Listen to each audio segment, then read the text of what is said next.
Hey you guys, it's Peter, and welcome to my channel, Peter Likes Books.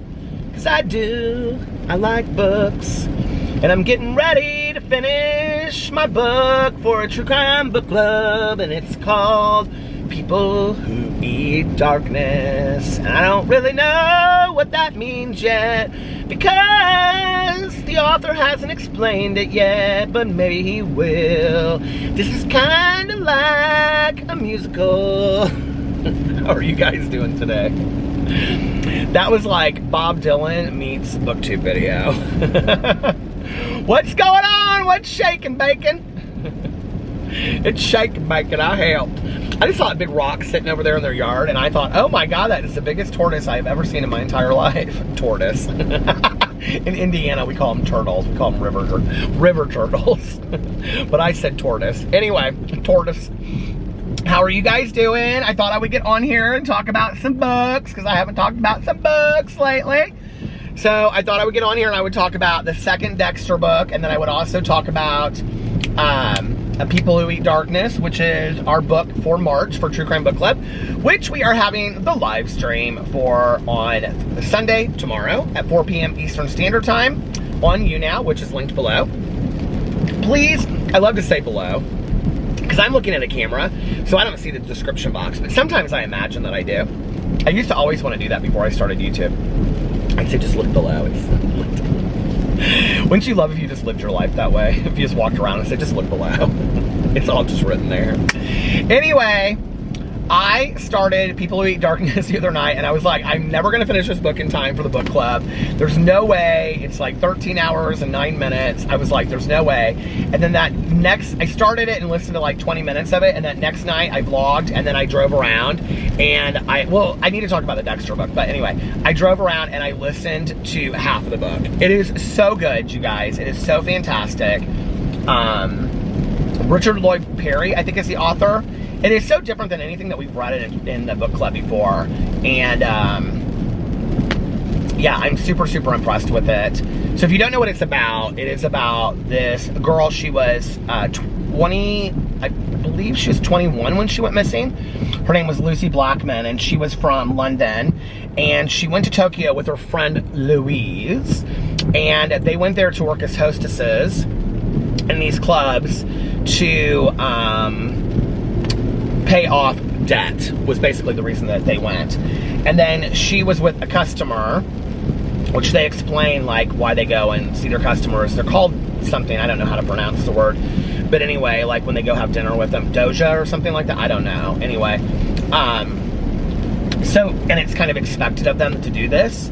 So anyway, and then she goes missing, and so it's about the search to find her. And the point of view of the journalist that wrote, the point of view of the journalist, Lloyd Parry, that wrote the book, is so interesting. I don't know why this book versus, I mean, it's very like Jax Miller with Hell in the Heartland. Like, I thought her point of view was so specific and so interesting coming from her. And, you know, I think this book is a couple years old, but I love reading these books that are from the point of view of the author or the journalist, whereas like they have kind of like in a certain perspective, they have put themselves into the actual mystery of what's going on. Michelle McNamara, I'll Be Gone in the Dark, one woman's obsessive search for the Golden State Killer was definitely like that. Jax Miller, Hell in the Heartland was definitely like that. And now this book, it's not The People, it's just People Who Eat Darkness is definitely like that. And it's interesting. Now the former two are more, like, you get to hear about their life stories as well. Whereas this one, he kind of stays out of it. But he does talk about like when he meets people and what they have to say. And so it's very interesting. It's like told a little bit in first person. So I'm really enjoying it. The mystery aspect of it, I think it's very intriguing. I am to the point right now where they are talking about Koreans that came over to Japan and the history of all of that. And they're talking about the history of the killer, but they haven't talked about finding Lucy Blackburn yet. Is it Blackman or Blackburn? I think it's Blackman. They haven't talked about finding her yet, but they've already talked about, well, I mean, right at the beginning of the book, he says that, you know, she's murdered, so you know that. The police investigation is very interesting to me. The dad, I think, is an interesting character in the whole story of all of this. The mom is also an interesting character, and kind of how it all plays out after the fact. I don't know, I think it's really good. I'm really intrigued by it, obviously, since I drove around and listened to half the book in one night. Yeah, and I'm loving it. I'm really, really loving it. So, the other thing is, today I will be posting on my Instagram the giveaway that Mel and I are doing with Sell It On Books for the April book, which is Last Call by Elon Green. So, I'll just post a picture of the book, and all you have to do is go over there and comment on the book, or, you know, whatever, to, you know, win. I think we're giving away 10 to 15 copies of the book. So all you have to do is go over there, and I'll have the rules in the picture of the book. I need to talk to Mel to figure out what we want to have the question be.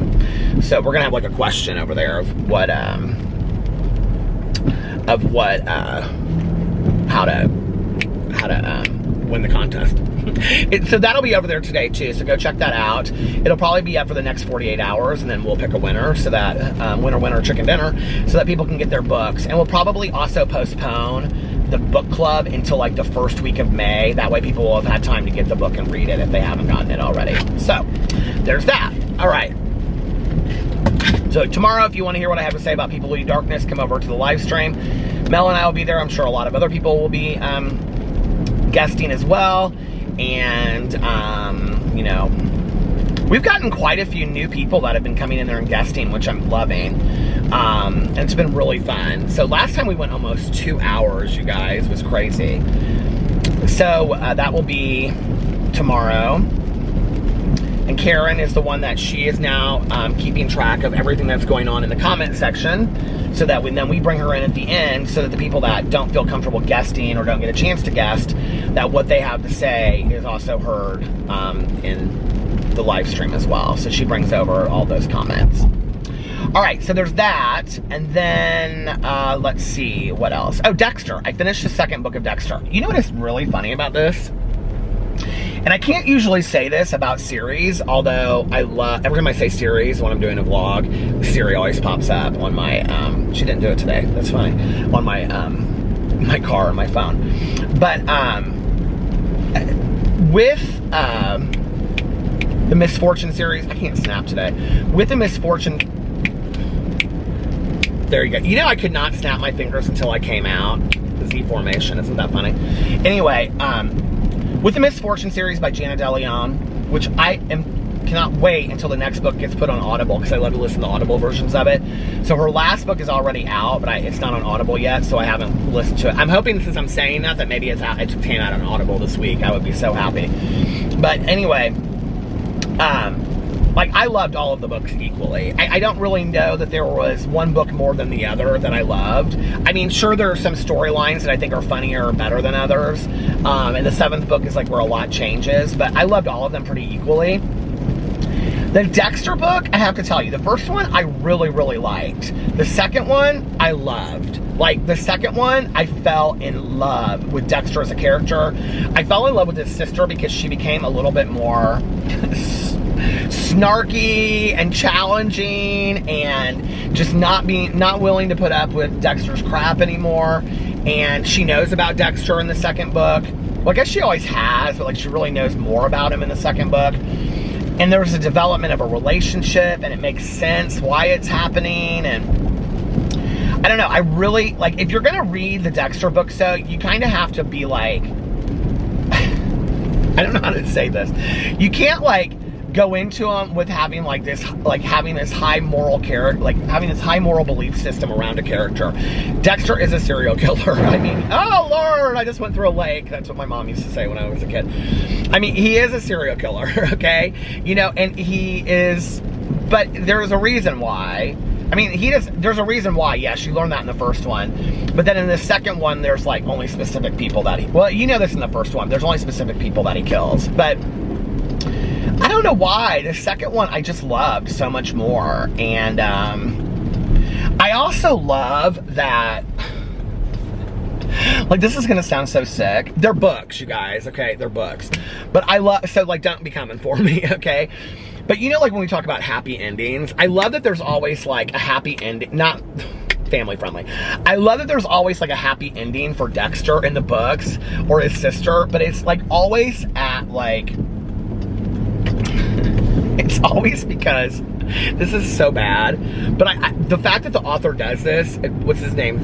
Lindsay, something Lindsay. I think it's so hilarious how he does it. There's always like a happy ending for like, there's like, they're not gonna have to deal with somebody anymore, but it's always because they were tortured and killed or something by the serial killer that in the book, right? So it's like, there's a happy ending, but it's not because like they walk off into the sunshine. It's because like, I don't know how to say it without ruining it, but like in the first one, there's somebody that is like murdered and it benefits his sister like in her career. And so like in the second one, a very similar situation happens. And you can't not laugh at like the luck of like Dexter and his sister, you know? But you have to like enter that world and be like okay with that world if you're gonna read those books, because they are kind of sick and sinister, you know what I mean? But anyway, they're really well written. Joshua Lindsay, I think that's the name. Is that the name? Joshua Jordan Lindsay, Jonathan Lindsay, I don't know. But anyway, I really, really like them. Dexter books are fantastic. And then I'm also reading this, what do you call it?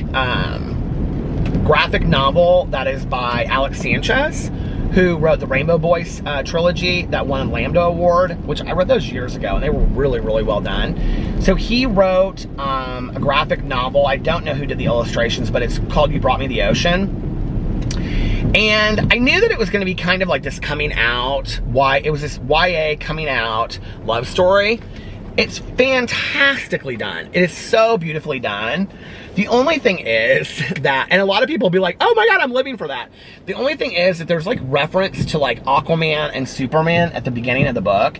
And the reference is not like them as like, you know, characters, like what are they, Marvel? I don't know if they're Marvel or what they are, but it's not like of them being like superheroes. It's about them being superheroes in real life. So like when you're reading the book, it's like as if they're real people in the book and they're saving, like they're in the news. Like the mom is watching this thing on the news and like, it's like they're referenced as like saving the world, right? And I should have known that that was foreshadowing, but so one of the characters in the book has like superpower heroes or superhero powers.